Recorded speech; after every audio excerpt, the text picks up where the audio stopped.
quando você instiga o medo oficialmente nas pessoas, né? As pessoas são muito fáceis de serem dominadas. Pessoas destemidas, pessoas felizes, não se deixam dominar com essa facilidade. Então, a política do medo, ela é uma política tão violenta quanto a da fake news, quanto a manobra política, quanto todas as outras políticas que se espalham, né? Instigar o medo, espalhar o medo. É uma coisa muito venenosa. É verdade. Eu acho que a gente está vivendo isso em vários níveis. Eu achava que as redes sociais iam deixar iam ser uma ilha de liberdade, sabe? Eu acreditei nisso. E hoje em dia eu estou vendo que não é bem assim. Também estou assustada também por esse lado, entendeu? Então, Elas acho que é como se houvessem várias camadas de medo, existem várias camadas de medo. entendeu? E os instrumentos, assim, a tecnologia, as redes sociais, elas podem sim serem usadas como instrumento de liberdade, né? Exceto na China, que, É. né, cortam, né, os lugares onde são cortadas mesmo, até porque elas são um instrumento de liberdade. Por isso que Cuba também cortou. Você viu que naquelas passeatas recentes em Cuba, uma das primeiras coisas foi cortar a internet. A exato, internet é uma coisa cortável porque a internet é um perigo de é compartilhamento, de justamente conhecimento. Por verdade que isso que ela é um perigo, né? justamente pela liberdade que ela carrega essa liberdade. É, Agora, a tecnologia ela não é nem do bem nem do mal, né? Quem ela depende de quem usa. exatamente. Agora, sabe uma coisa que me ocorreu agora? Eu vou falar morrendo de medo. Morrendo de medo.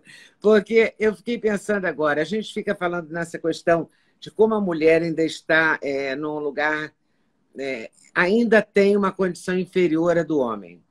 Uhum. Se você olhar a política Sem brasileira, dúvida, você vê os cargos políticos, né? né? São poucas Sempre mulheres que a guarda. ocupam. Eu não estou dizendo também que tinha que ser o mesmo número de mulher do que de homem, porque eu acredito na meritocracia, não é isso que eu estou querendo dizer. Mas essa coisa de deixar a educação em segundo plano, eu me lembro que o único cargo que davam a uma mulher nos governos de 30, 40 anos atrás era a educação. Porque era Porque assim, era uma mulher vai desimportante. ali para a educação, sabe? É porque é desimportante, né? Porque não davam a educação a importância devida. Então, isso está se arrastando há centenas, há dezenas de anos, com certeza, né? Há séculos, Há séculos, e parece séculos. que não vai ter fim, porque a gente Não, não sente uma luz assim, né? Sei lá, eu senti um pouco na época do Darcy Ribeiro, eu achava que ia dar certo. Aquela é, coisa do CIEP, de colocar todo mundo na escola, de colocar tempo integral. Eu acreditei naquilo muito, sabe? mas ele Mas queria, bastou acabar aquele governo para o governo seguinte já não manter, que é outra característica brasileira. Um sem dúvida. quebra o que o outro. Ninguém continua, né? Não Eu pega acho, o que é bom e melhora. eu Uma acho que coisa bacana. Não, eles cortam. a grande característica dessa mentalidade da nossa política é uma mentalidade de acreditar num homem, é aquela ideia de um salvador, de um homem que venha, um ser, um paizão que vai cuidar desse país inteiro. Enquanto a gente pensar assim, não pensar num sistema com leis que, que são regidas independente de quem estiver lá, e que beneficiam todos os setores importantes e que cuidam e que a verba é de lei e que não pode mexer e que não sei o quê. Porque existem formas de prevenir a corrupção. Mas existem tantas cabeças que pensam de outra maneira e tantos interesses. E quando você lida com essa coisa tão intrincada, né, que mexe de uma forma que já se tornou tanto nó, é, é praticamente impossível, mas eu não acredito que a gente desista. Eu não posso acreditar, porque se a gente desistir, Não. a gente fecha a porta.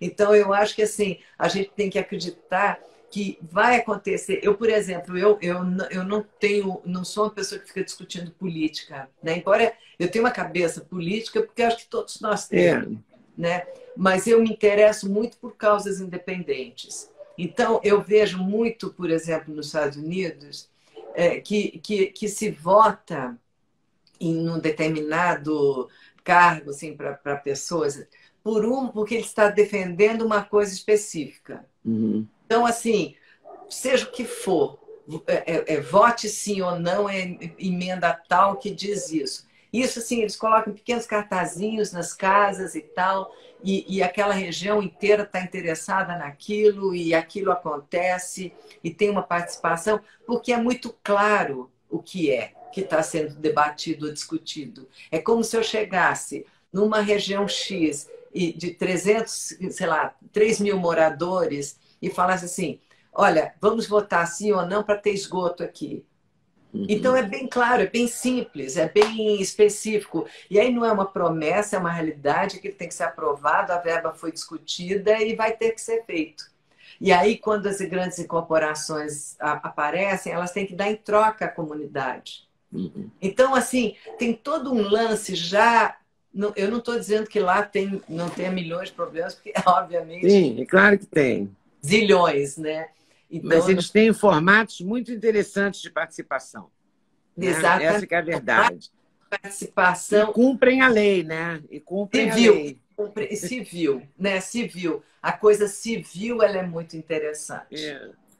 Então, eu acho que a gente vai ter que começar do zero. Não sei quando, porque desde que eu sou criança e eu já sou uma velhinha de cabelo branco, e eu estou ouvindo a mesma coisa. Eu estou ouvindo a mesma coisa. O Brasil é o país do futuro. Um dia a gente vai fazer, no futuro, amanhã, depois. E não chega esse amanhã. Né? A gente não sente pelo contrário, né? uma coisa forte. A gente volta, a gente dá. É uma coisa estranha. Me dá uma tristeza, sabe? Porque quando você vê que uma coisa está dando certo, ela para de dar certo, né? Eu vejo assim um movimento mesmo de maré, sabe? Que avança, recua, avança mais um pouquinho, mas eu acho que a gente tem avanços. A gente tem avanços grandes, mesmo que eles sejam pequenos do ponto de vista histórico. Né? E são pequenos mesmo, porque, como a gente falou, continua um racismo. Mas hoje a gente o discute. Há tempos atrás a gente não discutia. A gente então, fingia assim, que não tinha, né? Assédio sexual. Hoje é crime, a gente discute. Racismo e assédio são crime. Então são discutidos e são denunciados. Não eram discutidos, quem sofria não só impotente não só calado, como também não tinha voz, ninguém defendia. Hoje não tinha a quem recorrer.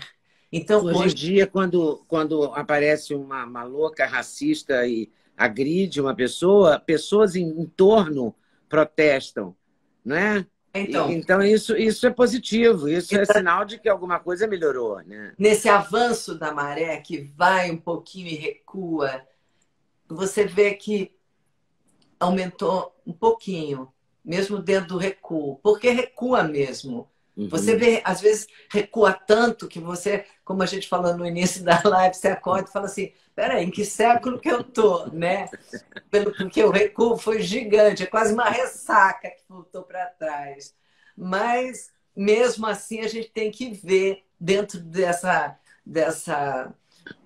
desse quadro, a gente tem que ver esses pontos de algum avanço, embora pequenos, sabe? Eu adoro uma frase do Martin Luther King que diz assim, nós não somos o que iremos ser, não somos o que devemos ser, não somos o que queremos ser, mas graças a Deus nós já não somos o que éramos. Gostou do corte que você acabou de ver? Vale a pena conferir com certeza, né? Então vai conferir muitos outros cortes no canal de cortes Leda Nagli. É claro que a entrevista completa você vai conferir no YouTube Leda Nagli, canal Leda Nagli do YouTube, você não pode perder de jeito nenhum.